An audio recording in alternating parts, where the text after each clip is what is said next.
Hey y'all, and welcome back to my channel. It's Kayla, the apartment locator. Today we're going to be renovating an apartment in Sims 4 while I talk about my real estate journey. First of all, look at this nasty apartment. I don't know why the makers of Sims think that people living in apartments are living like this, but not all of us are living like this. This is disgusting. It's not like terrible. I think the kitchen is just the worst part, but we're going to go ahead and fix this up because this is kind of crazy. As an apartment locator, I've seen the best and I've seen the worst, and I want to make it look nice.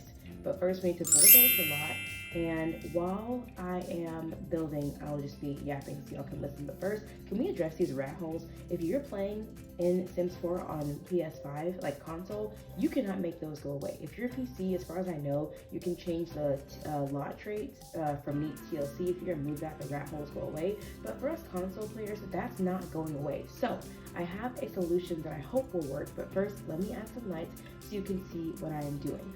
So the solution that I have for this rat problem is to just build a wall in front of the rat holes, but like not add a door so the Sims can't go in and out, and hopefully the same rule will apply to the rats. I don't know, we're gonna try it. But anyways, y'all, let's get into talking about my real estate journey. So I have been working as an apartment locator since like the summer of 2025. So I haven't been in the business for a full year, but before this, I was working in property management, first as a leasing agent and then as an assistant community manager.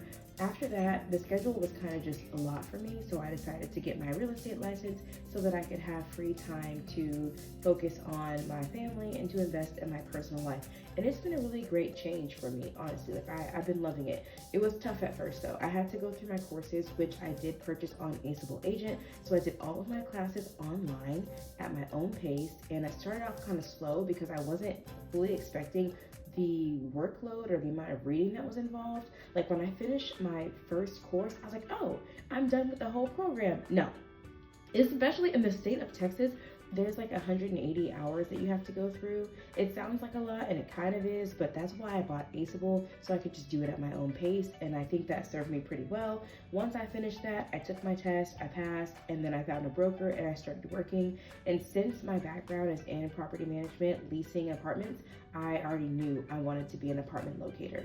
So yes, that means if you want to be an apartment locator, you have to have a real estate license. So, you know, just for anybody who was wondering or curious about it, you need to get your license first, and then you can be an apartment locator. So far, it's been pretty good. It is currently April of 2026. So it's been about a year since I got my license because I earned it in April 2025. So yay. Happy 1 year to me. Perfect video to make for today, renovating an apartment and talking about my experience so far. I will say that with apartment locating, the busy season definitely is the summer. So a lot of the work that I did, like the bulk of it, was last summer when I first got my license. And I was pretty busy all the way up until like October, November of last year. And then business started trickling down, which is normal for this industry.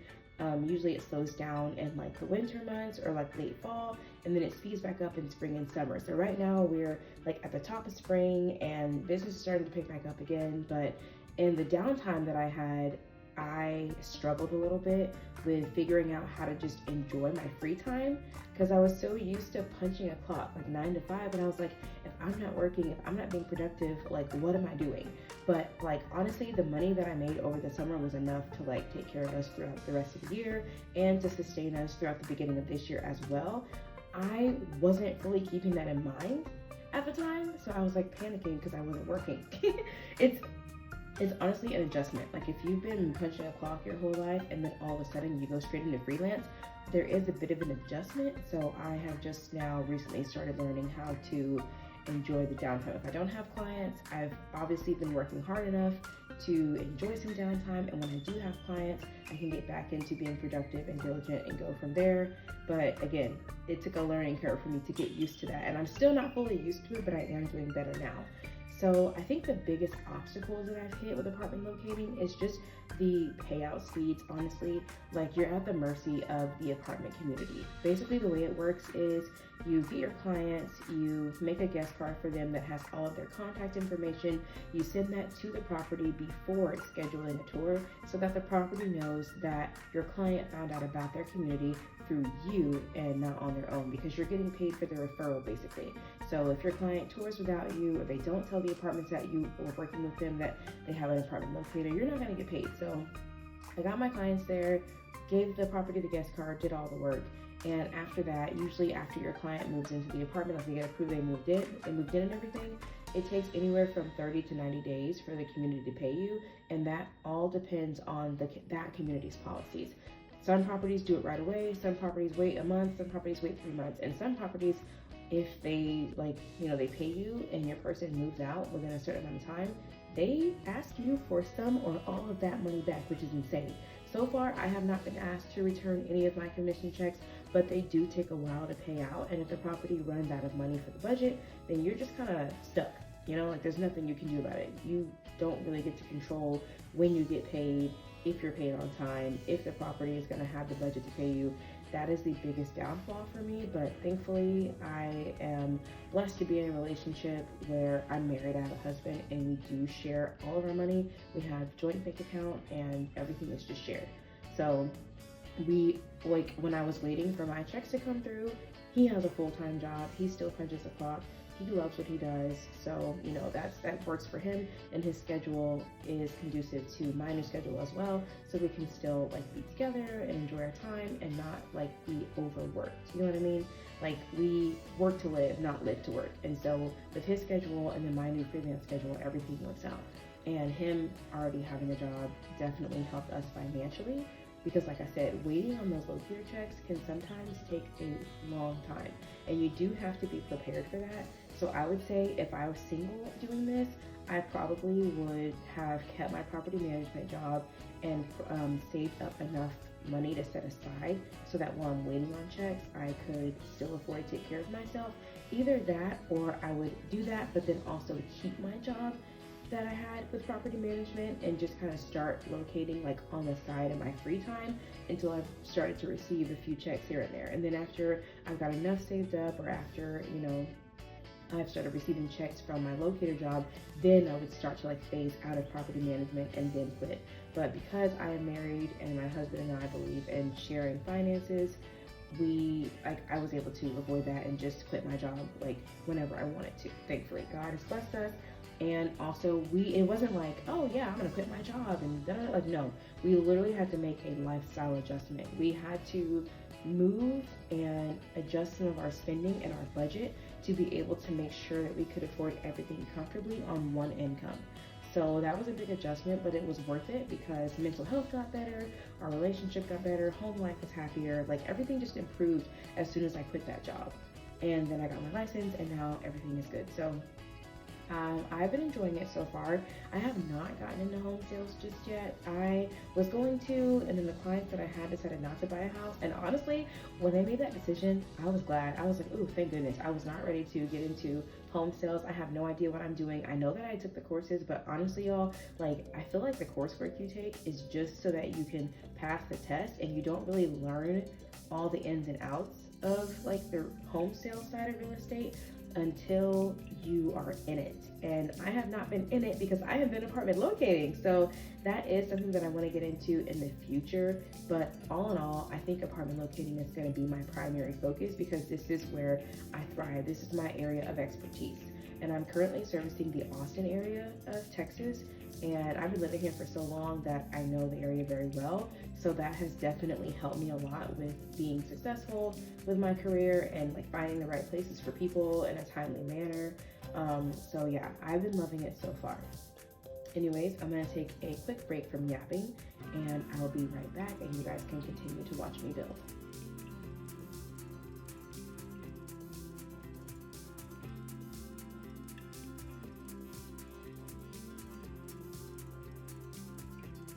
But anyways, y'all, back to the build. I am just adding some of the furniture in now. It took a while for me to figure out the layout as you saw, but once it comes to decorating the apartment, I'm pretty good from there. So I'm just making sure that everything is in the right place for functionality. I love to build, but I also like to play Sims as well. So I like to make sure that once the apartment is decorated, that my Sims are going to be able to use everything. There's a lot of builders that I see online that don't do gameplay, and when they're building, I'm just like, yeah, you're putting this here, you're putting that there, and my Sim is not going to be able to get to the room or access that thing, or use that item, and so I think it's beneficial to play Sims while you're building as well, so you can kind of know exactly where to put things. That way you don't run into issues later on when you're trying to play your game. So anyways, this is a 2-bed 2-bath, as you can see, and I think it started off as a 2-bed 1-bath. I like, in real life, if there's a 2-bedroom apartment, at least the newer ones, it's gonna come with a second bathroom. Now, some of the older apartments will come with 1 bathroom and 2 bedrooms, but lately, the more modern, I guess like up-to-date apartments always have 2 bathrooms, or 1 bathroom to go with each bedroom essentially. So that is what I decided to do here, to try to make it similar.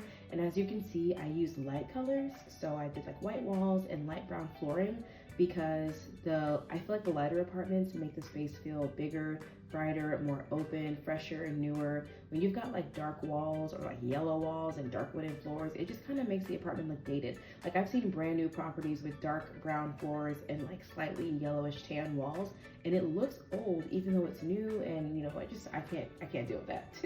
So definitely went for a light and bright color scheme for this apartment, and I feel like that works a whole lot better.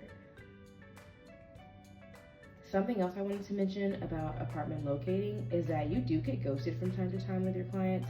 Like, if you're working with somebody and all of a sudden they just stop talking to you, there's a number of reasons why that could happen. Like, maybe your follow-up isn't as good as it should be, or maybe they found a place without you and don't have the courage to tell you because they feel bad that now you're not going to get paid. Or maybe they took all the information that you gave them and found the apartment, or like, I guess, leased the apartment on their own, and didn't tell the community that they were working with you, and then you get cut out of the deal. Like, those are very real things, very real issues to worry about.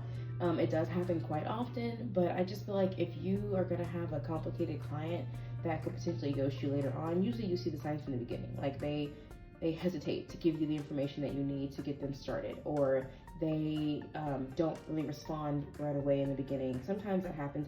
I will say though that I did have one client that was like very, like, she would not respond at all, but then all of a sudden it's just like, hey, I'm ready now.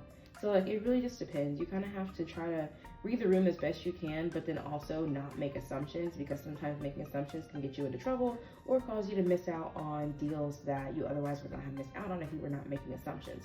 So, it's just, you really have to it's trial and error in this industry, I think. Even with me having 5 years of experience with property management, very much trial and error for me still with apartment locating. So, you can't jump into the game with assumptions. You have to be open-minded. And also the accent walls that I added, y'all, I feel like if you are struggling with adding decor to the walls, just add an accent wall. I've seen that in real apartments, and adding a splash of color to one wall in the space does so much for the space as a whole. So I did add an accent wall in each of the 3 rooms, the 2 bedrooms, and the living space as well. So pro tip there. And sometimes the apartments that I've seen, they include the accent wall for the residents, but there are other places that kind of just have all the walls one color, and then you can like paint an accent wall yourself if you want, but then you have to paint it back when you move out if they allow it. So I figured, let me do that for this apartment as well. But yeah, apartment locating has been a lot of fun, and I enjoy it very much. I have loved it, and I think I'm going to continue to love it. Honestly, if I never get into home sales, I think I will be a-okay, because apartment locating, there is good money. Although you do have to wait for the payout to come through, and sometimes you get ghosted. I feel like the amount of good clients you have and leases that you do close makes up for everything you miss out on due to late payments or being ghosted. And honestly, like, don't forget the enjoyment aspect of it. Like, I truly do enjoy doing apartment locator work and helping people find their homes, especially in this area, because like I mentioned, I've been living here for most of my life now, and I know the area very well. So if they tell me like, yeah, I want a nice place, but like I want it to be somewhere that's not near the big city and not near all the noise. Oh, well then, okay, I know exactly where to take you. Let's go to this little city out in the country, but not too far away from everything, so you still can have access to your stores, but you're also not in the thick of like heavy, awesome traffic. Or when people ask me like, hey, I have a broken lease, or I have an eviction, I have some property debt, and I can't afford to pay it off, but I need a place right now. Okay, well, I know a few places that can work with you depending on, what is your credit score like now? Have you had positive rental history since then? What is your balance? How old is your balance? Like taking all that information and then communicating with these properties over time lets me know which ones will be able to help clients with those types of backgrounds. So I love the fact that I know the market pretty well, and there's like, this is Austin. So they're always putting up new apartments left and right. So there's always still something to learn. And that's another thing that I love about this industry, is that you never stop learning. I feel like if you commit yourself to continued learning, you will always be successful in this industry. There's so much to learn, so much room for growth, so many ways to improve in your career and in your trade when you're doing apartment locating.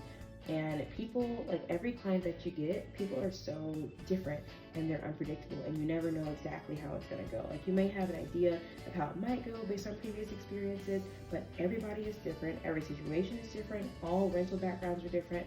Credit histories are different. Incomes are different. So every time I get a new client, I try to just look at it as a clean slate and not like, get into the routine of like, oh, I did it this way for the last three, I'm gonna do it the same way for this person too, because that doesn't always work. You really have to get to know what type of client you have, their communication style, their preferences. Like I've got some clients that want me to blow their phone up with a million text messages with all the details, and I've got other clients that just want me to send them 2 different options to choose from, and then they'll narrow it down from there. They'll pick the one they want. I've got clients that want to look at 28 apartments before they decide on one, and I have clients who the first apartment they see, they're good to go, they're done, they're ready. Like, it's different for everybody. You never know what you're gonna get, so always walk into it with an open mind. And if you're interested in doing real estate, but you have been kind of nervous to start, I would encourage you to just start. Like, just do it. You have, I think, a year from the time you purchase your coursework, at least with a civil agent, to complete the coursework and pass the test. So I think that, if you really apply yourself with the year that they give you, you could totally do it. I finished mine listen, let's not talk about how long it took me to finish mine, because like I said, I had a very slow start because I was just like, I don't know. I had a very slow start, but then I got into the groove of things and then I finished.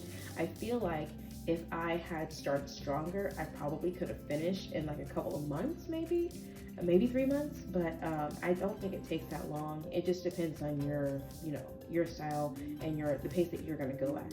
Like, because they have the feature where you can actually have the little AI bot read to you, so you don't have to sit there and like read. So like while you're driving home from work, you can be listening, or if you have a desk job where you're not always talking to somebody, you can put an earbud in your ear, you can be listening to the content, and then they have like these practice tests that you can use. Make sure that you buy the pack that comes with practice testing, because those help me a lot. The practice test helped a lot. So that way, once I finished absorbing all the information, I knew what I was doing. But anyways, y'all, that's all that I have for the apartment locating side of things. I don't really have much more to add, and I feel like I've been talking a long time. My mouth is dry. So that's all that I have for now. And for this build, I'm just adding the last finishing touches. And the end of this video will have a, rundown of how the entire apartment looks completed. But thank y'all for joining me for this video, and I will see y'all in my next one. Bye.